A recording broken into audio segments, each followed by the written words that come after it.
አስጅራችሁን ኑኢፍ ጋሪዳ በስመ አብ ወወልድ ወመንፈስ ቅዱስ አሐዱ አምላክ መቃባ ከኒልማ ከናፉረ ቁልቁሎ ዋቀቶኮ አሚን።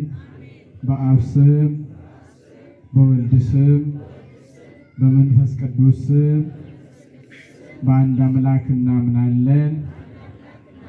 ዘለዓለም ሥላሴ አሚን። ክቡር አባታችን የዚህ ታላቅ ደብር አስተዳዳሪና የመንጋ ሁሉ ጠባቂ፣ ክቡራን አባቶቼ ሁላችሁም እንደየስራ ኃላፊነታቸውና እንደየአገልግሎታችሁ ታላቁ ሊቅ ቅዱስ ዮሐንስ አፈወርቅ አዕይንተ እግዚአብሔር ብሎ የሰየማችሁ ክቡራን አባቶቼ ካህናት፣ ላይካነ ምስጢር ስዩማን እግዚአብሔር ወንድሞች ዲያቆናት፣ ከሩቅም ከቅርብም የተሰበሰባችሁ ምእመናን ወምእመናት በታላቁ በአምላካችን በመድኃኒታችን በኢየሱስ ክርስቶስ ስም ሰላም ትለናለች ቅድስት ቤተ ክርስቲያናችን። እንደምን አደራችሁ? እንደምን ሰነበታችሁ? እንደምን ከረማችሁ? ቸርነቱ የማያልቅበት ዓለምን ሁሉ ፈጥሮ የሚገዛ በመግቦቱ በጠብቆቱ ሳይለየን ለዚህ ሰዓት ያደረሰን የአባቶቻችን አምላክ የእኛም አምላክ ልዑል እግዚአብሔር ስሙ ለዘላለም የተመሰገነ ይሁንልን። ከፍ አድርጋችሁ እግዚአብሔርን አመስግኑ። ንጽሕተ ንጹሐን ቅድስተ ቅዱሳን ድንግል ማርያም በከመ መሃሩነ አበው ብለን ስንል ምክንያተ ድኅን ዘኩሉ ዓለም ብለው አበው የሚያስተምሯት ቅዱሳን መላእክት ደግሞም ሊቃውንት የሚያመሰግኗት ታላቁ ሊቅ ቅዱስ አባታችን ኤፍሬም ሶርያዊ the icon of the church የቤተ ክርስቲያን ምልክት ናት፣ the icon of the Christianity የክርስትና ምልክት ናት ብሎ የሚያመሰግኗት እመቤታችንም አምላክ ወላዲተ አምላክ ድንግል ማርያም ከማትለያቸው የክብር አክሊላቸው ከሆነችላቸው ከቅዱሳን ሁሉ ጋር ስሟ ለዘላለም የተመሰገነ ይሁንልን። በጋ አያና ኢፋቲ ሙለቹ ጎፍታ ኬኛ ፈይሳ ኬኛ ኢየሱስ ክርስቶስ አያነ ታቦሪን ሲንገኤ ከንገመደን ቆፍቲ ልሌዳን ዋቀዮፍ ገለተናቀ ለጥቂት ደቂቃ የምንነጋገርበት የትምህርታችን ርዕስ የሚሆነን በዚህ መሆን ለኛ መልካም ነው የሚል ይሆናል። አስጅራችሁን ኑኢፍ ጋሪዳ It's good for us to be here. አስጅራችሁን ኑኢፍ ጋሪዳ። እስኪ ቃሉን አንድ ጊዜ አብረን እንላለን። በዚህ መኖር በሉ እስኪ። በዚህ መሆን ለኛ መልካም ነው። አስጅራችሁን ኑኢፍ ጋሪዳ። ወንጌለ ማቴዎስ በቆና ኩደ ቶርባ ለኮፍሳ አፉር ጉባቲ ሰገሌ ዋቀዮ ኤረሜን። እውነት ለመናገር ብዙ የሚያስተምሩ የሚገስጹ ብዙ ሊቃውንት አሉ። እንደ እግዚአብሔር ፈቃድ እንግዲህ አብረን ጥቂት ነገር እንላለን። ማን ያስተምረን? ማን ያስተምረን? አምላካችን ቅዱስ እግዚአብሔር ፈቃዱ ሆኖ እንዲያስተምረን የእርሱ ቅዱስ ፈቃድ ይሁንልን። በዚህ መኖር ለኛ መልካም ነዋል። ቃሉን የተናገረው ሊቀ ሐዋርያት ቅዱስ ጴጥሮስ ነው። ዛሬ የምናስበው እንደ ኢትዮጵያ ኦርቶዶክስ ተዋሕዶ ቤተክርስቲያን በዓለ ደብረ ታቦርን ነው።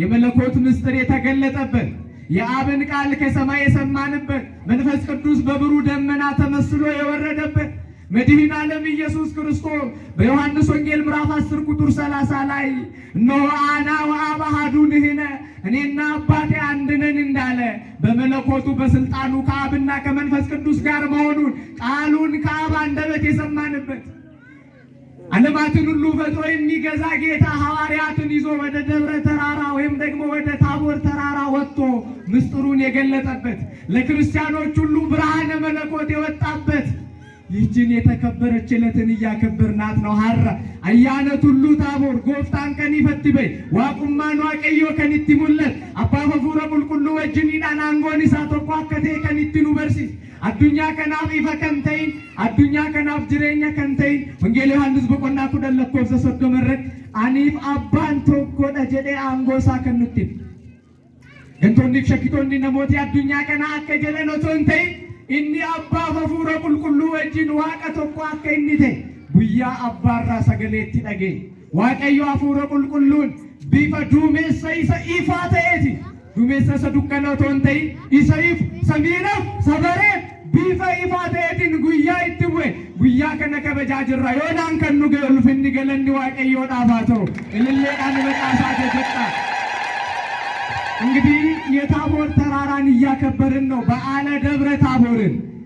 ታቦር የተራራ ስም ነው። ደብረ ማለት ግዕዝ ቢሆንም ቃሉ ተራራ ማለት ነው። ደብረ ታቦር ማለት የታቦር ተራራ ነው። ይቺ ደብረ ታቦር የምትባል ተራራ ወይም ደግሞ ታቦር የምትባል ተራራ ከገሊላ ወደ ደቡባዊ ምዕራብ በ10 ኪሎ ሜትር ላይ የምትገኝ ተራራ ናት። ጌታ የመለኮት ክብሩን የገለጠባት ተራራ፣ ባርቅ ሲሳራን ድል ያደረገበት ተራራ፣ ደግሞም በዘመነ አዲስ መድኃኔ ዓለም ኢየሱስ ክርስቶስ የምናመልከው አምላካችን በሐዋርያት ልብ ውስጥ አድሮ ነግሶ የነበረውን ዲያብሎስን ድል ያደረገበት ተራራ ናት። ይህቺ ደብረ ታቦር የተባለች ተራራ በአሁኑ ሰዓት በበረዶ የተሸፈነ ስለሆነ ጀበል ሸይክ በመባል ነው የሚታወቀው በምዕራቡ ዓለም። መድኃኔ ዓለም ኢየሱስ ክርስቶስ በዛሬ ዕለት በማቴዎስ ወንጌል ምዕራፍ 17 ከቁጥር 1 ተነስተን ስናነብ ነሆ ወደ ተራራ ወጣ ይላል። ወዴት ወጣ? ወዴት ወጣ? ወደ ተራራ ወጣ ይላል። ቃሉን ከመጀመሪያ ጀምራችሁ ስታነቡት ወደ ተራራ ወጣ። ስለምን ወደ ተራራ ወጣ ቢሉ አዋጅ ከፍ ካለ ቦታ ይታወጃልና የክርስቶስ አምላክነት የሚነገርበት የአብ የወልድ መንፈስ ቅዱስ አንድነታቸው የሚነገርባት ይህ ለዓለም ሁሉ አዋጅ የሚታወጅባት ተራራ ናትና ወደ ተራራ ወጣ ይላል። አንድም ስለምን ወደ ተራራ ወጣ ቢሉ ባለስልጣናት ከፍ ካለው ቦታ ሆኖ ያዛሉና እሱም ደግሞ ስልጣነ መለኮቱ ከአብና ከመንፈስ ቅዱስ ጋር የተካከለ ነውና ወደ ተራራ ወጣ ይላል። አንድም ደግሞ ተራራ ላይ የተደረገው የማይሰወር ነውና ምስጢረ መለኮቱ እንዳይሰወር ለዓለም ሁሉ እየተነገረ እንዲኖር ወደ ተራራ ወጣ ብሎ ይጀምራል ቅዱስ መጽሐፍ ስታነቡ። ገረት ሁሉ ኦልበኤ ጀቹና ነገ ወንጌለ ማቴዎስ በቆንኩዳቶር በለኮብሳ ተቋጋ ፍሪ ረካስተን ይወዱብስታ ገረ ኢሳውልበኤ ሜነፋነ ጀዳ ገረት ሁሉ ጀዳሜ ገረት ሁሉ ኦልበኤ ገረ ኢሳት ኦልበኤ ጉያራ ከነ ጎፍታን ከኛ ዱከ ቦደ ሳቀበት ራጆተ ሳበረከኩ ዱሪ ቱረኒ ሲዋመ ገረት ሁሉ ዲስ ኦልበኤ ጀዴቱ ጀልቃ ገረት ሁሉ ኦልበኤ ማሊፍ ጀዳኒ ጀናኒ ቡረ ሂቆ መነ ክርስቲያና ከኛ ኑ በርሲስቱና ኩኖ አዋጂን ይወዱበተሙ ለብሲን ይወለብሰሙ መንደረ ጉዳ ቱሉ ጉዳ ለፈለፈ ኬሳ ሙለቱረ ባህኒቲዮ እንስ ዋቁማ ይሳ አባፈ ፉረ ቁልቁሉ ወጅን ቶኮ ተውሳ ገንቶን ነቀ ጀዳን ራጃ ዮካን ነብይ ሚቲ ሸክቶን ነቀ ጀዳን ሰራብሳ ዮካን አመላጂ ሚቲ እኒ ዋቀደ ዋንተ ለብሲ ከነ ይሙዳፍ ገረ ቱሉ በይ ጀዳራ ዋቀ ከናፍልሌብ ገለኒ በረበራኒ ሳፋቶ ገረ ቱሉ ዳበ ገረ ቱሉ ተልበይ ቶኮስሞ ማሊብ ገረ ቱሉ በይ ጀና ወሪ አንጎ ቀበን ለፎልካረታውት ወሪ አንጎ ቀበን ልቡማ ሳቶ አንጎ ብየ ለፎልካረታኒ አጀጁቲ ኩኖ ፉለ ኬሰን ልቦን ኩኖ ፉለ ኬሰን ቡልቺቶኒ መነ ክርስቲያና አንጎ ሳኒቲ ፈከነመ ፉልዱረ ባኒታ ኦልበኤት ለፈነመ እንደት ሙለቱ አመቱሉም ቤት ለፈኬሳ ኦልካቴ ከሙለቱ ማሊ ቱሉ ደዳ ለፈኬሳ ማልቶል ከሙለታ ወረዲ ወጅረንቲስ ወረፈ ጎጅረንቲስ ከሙለቱ ሼዳው በከሙለቱ ቶልበኤቱ አዋጂ ወካን ሞ ለብሲ ዋቁማ ዱበት ቶኮሲሞ ካንጋረረቲ ተይ ሂንዶ ከቱቲ ዋቁማን ሳከንዶ ከኔፍ ከነጎዴራ ጀዳኒ አቦኒ ከኘን ዱበት እንግዲህ መድኃኔ ዓለም ኢየሱስ ክርስቶስ እንዲባለክም በታቦር ተራራ ላይ ከቅዱሳን ሐዋርያትና ከቀደሙት ነቢያት ጋር በተመላለሰ ጊዜ የዮሐንስን ይዞ ወጥቶ ነበር ይላል ከሐዋርያት ዮሐንስ ፍቁረ እግዚእ የተባለውን ጌታ ይወደዋል ጌታ ያከብረዋል የተባለውን አብዝቶ ክርስቶስን ይወደው ነበርና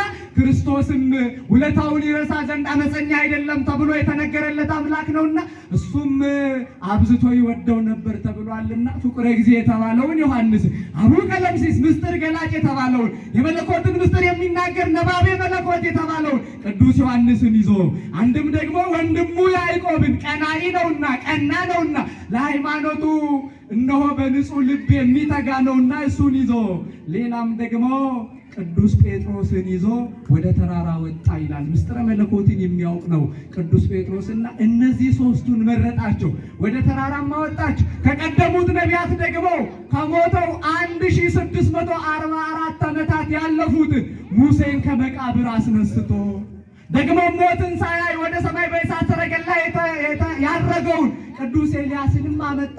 በደብረ ታቦር ተራራ ላይ ተገናኙ ይላል ቅዱሱ መጽሐፍ እንደሚነግረን። ደግሞም ሊቃውንተ ቤተ ክርስቲያን ወተወለጠ ራእይሁ በቅድሜሆሙ እንዳሉን እነሆ በደብረ ታቦር ተራራ ላይ ቆሞ ሳሉ ከሐዋርያት ሦስቱን ከነቢያት ሁለቱን መርጦ ባወጣቸው ጊዜ ፊቱ ተለወጠባቸው፣ እንደ ፀሐይ በራ።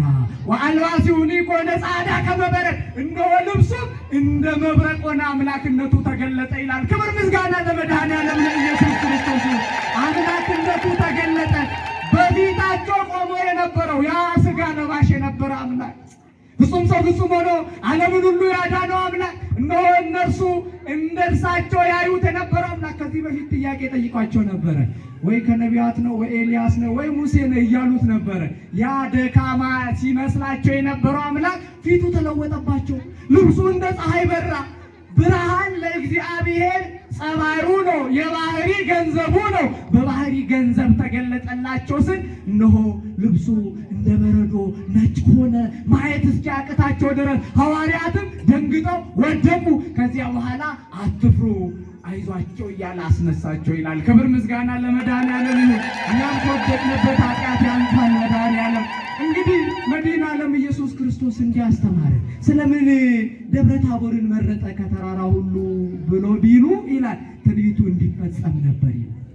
በመዝሙር 87 ቁጥር 12 ላይ ታቦር ወአርሞኔም በስመ ዚአከ ይትፌስሑ፣ ታቦርና አርሞኔም በስምህ ደስ ይላቸዋል ብሎ ነቢየ እግዚአብሔር ቅዱስ ዳዊት ትንቢትን ተናግሮ ነበረ። ክርስቶስ ኢየሱስ በደብረ ታቦር ክብሩን እንደሚገልጥ ያ ትንቢት ይደርስ ይፈጸም ዘንድ ደብረ ታቦርን መረጠ ይላል። አንድም ደግሞ ምሳሌውን ይፈጽም ዘንድ ይቺ ደብረ ታቦር በመጽሐፈ መሳፍንት ምዕራፍ 4 ቁጥር 6 እስከ 24 ላይ እንደተመዘገበው ሲሳራ ድል የተመታበት የእግዚአብሔር ንጉሥ የሆነው የእስራኤላውያን ንጉሥ የሆነው የክርስቲያን ንጉሥ የሆነው ባርቅ ሲሳራን ድል የመታበት የአሕዛብን ንጉሥ ድል የመታበት ነውና ዛሬም ደግሞ ክርስቶስ መጥቶ በልበ ሐዋርያት የነበረውን ዲያብሎስን ድል የሚያደርግ ነውና ምሳሌ ይፈጸም ዘንድ ደብረ ታቦርን መረጠ ይላል።